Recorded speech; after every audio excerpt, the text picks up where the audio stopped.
Welcome back. Have you ever heard a sound that wasn't meant for you?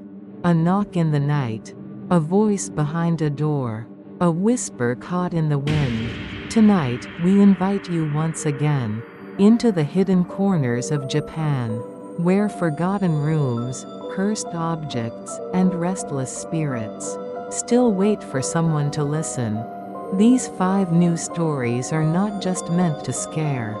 They are warnings, memories, and sometimes invitations. So turn down the lights, put on your headphones, and whatever you do, don't answer the knock.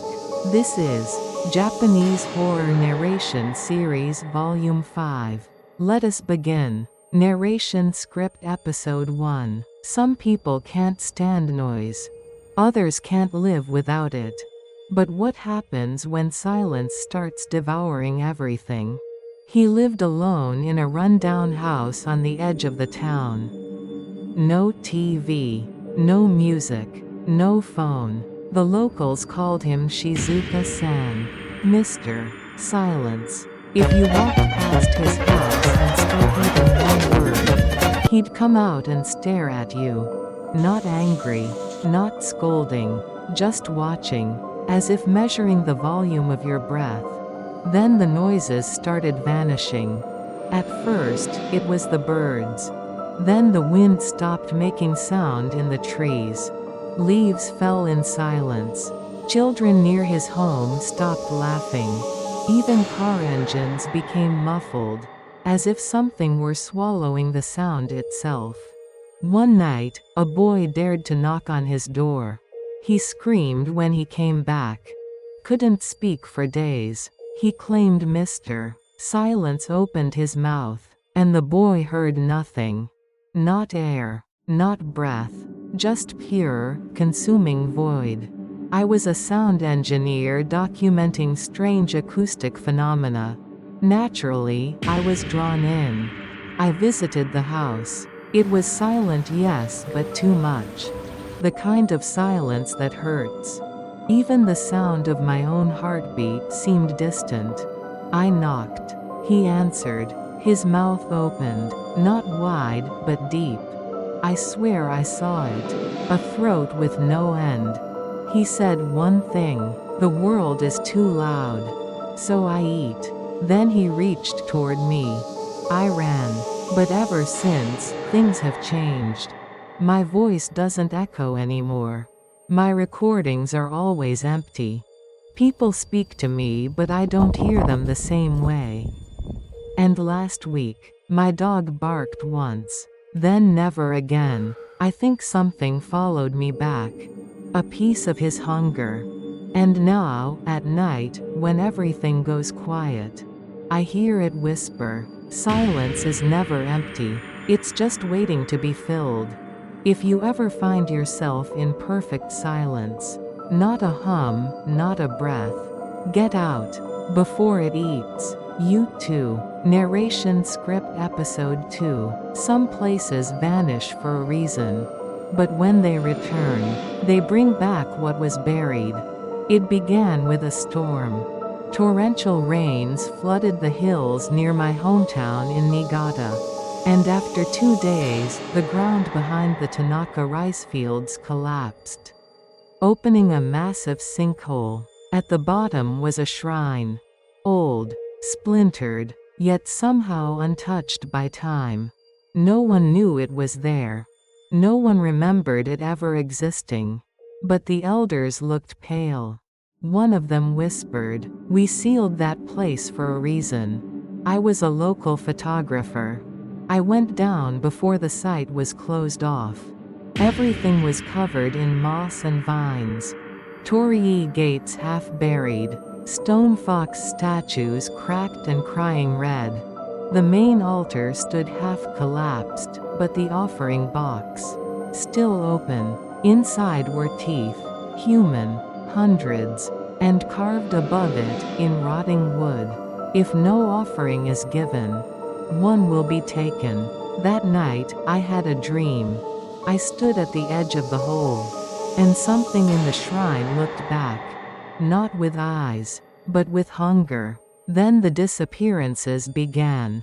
First, a construction worker who helped rope off the site. Then a child from the village. All vanished during heavy rain. And each time, the shrine rose higher out of the hole. I returned to take one last photo. The stairs had reformed. Clean, dry, the shrine now fully above ground. It was inviting. I climbed down. This time, someone was there. A woman in white robes. Long black hair. No face. She held out her hands. Empty. Waiting. I didn't run. I dropped my flashlight. In that brief flash, I saw them. All the missing people. Silent. Kneeling. Bound to the earth. And the woman whispered, "It must always feed." I escaped. Barely. But I know it's not over. Every time it rains, I hear footsteps on soaked earth. The shrine is moving, searching for new ground. And if you see a small wooden gate where there wasn't one before, do not enter, do not offer, do not look inside, because it's not just a shrine anymore. It's a mouth. Narration script episode 3. Some doors are meant to open. Some are meant to stay shut. And some should never have been made at all. It was my uncle's house. A traditional wooden home near Lake Biwa. When he passed, I inherited it. The realtor had only one warning. Don't touch the back shoji. I didn't understand at first. It was just a sliding paper door, like any other. Thin washi paper stretched over wooden lattice. But unlike the rest, this one didn't open. No track, no gap, no draft. Just a sealed door, standing in the back hall. And something about it always felt tense, like it was holding its breath. On my third night there, I heard it, scraping, from behind the door, like someone was dragging their fingernails across the paper. From the inside, I stared at it. Then the scraping stopped, and a handprint appeared, pressed from within. Small, red. I left the hallway in silence. Slept with the door locked. But in the morning, the shoji was torn open. From the inside. And behind it, nothing. Just darkness. Not a room. Not a wall. Just black space that absorbed light. I tried to seal it up. Nailed boards across the frame. Hung charms. Even contacted a local monk. He only said, if it opened once, it wants out again. I left for a few days. When I returned, the boards were gone. In their place, a mirror. But it didn't reflect the hallway. It showed a version of it, with me standing in the distance. Except in the reflection, I was waving, smiling. And something behind me was sliding the door open again. Now I hear it every night. Sliding sounds, breathing. Sometimes the paper door is closed.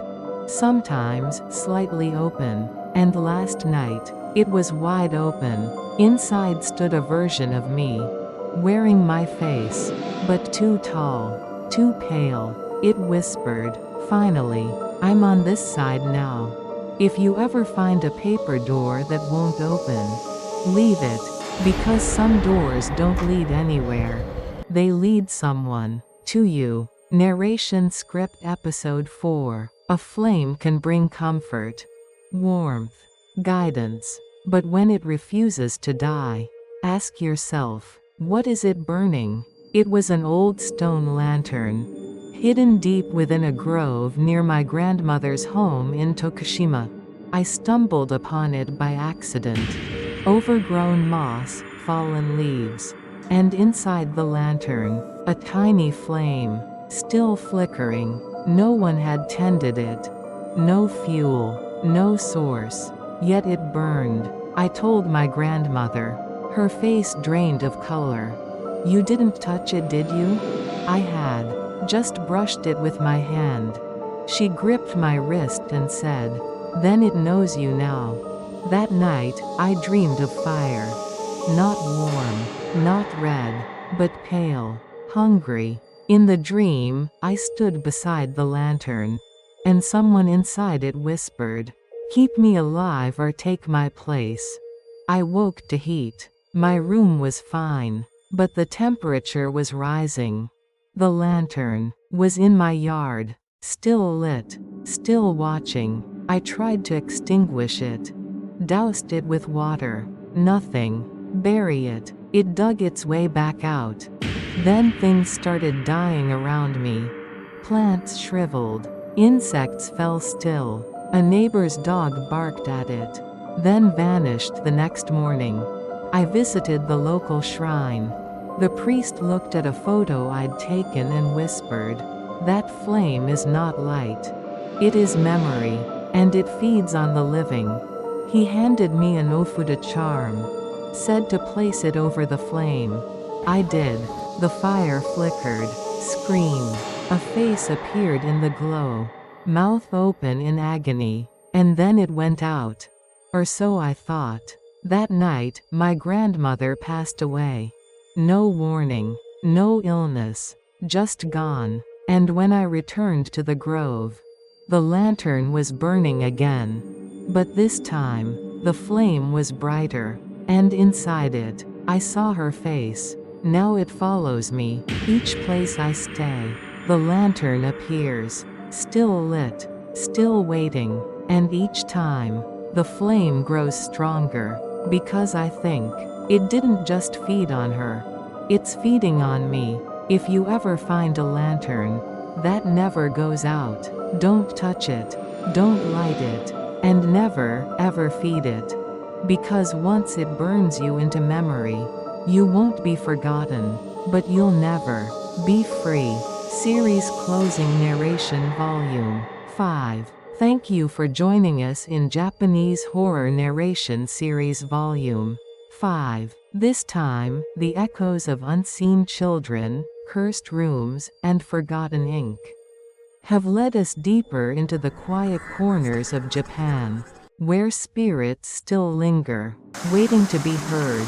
We hope you listened closely. Perhaps too closely. If you find yourself hearing a knock, a ring, or a whisper in the rain, remember, you were warned. Until next time, keep your doors locked, and your wind chimes silent. Good night. You made it to the end. Or so it seems. But sometimes, horror doesn't finish with the final word. It lingers, in the corners of your room, in the silence between breaths, in the knock you'll hear tonight, when no one should be there. The stories you've heard, they weren't just tales, they were glimpses. And now, something may have glimpsed you back. Thank you for joining us in Japanese Horror Narration Series Volume 5. If you feel a little colder tonight, if the wind chime sways without wind, or if a familiar voice calls from the other side of the door, don't answer. Just remember, we'll be waiting for you next time. Good night, and don't forget to check behind the curtain.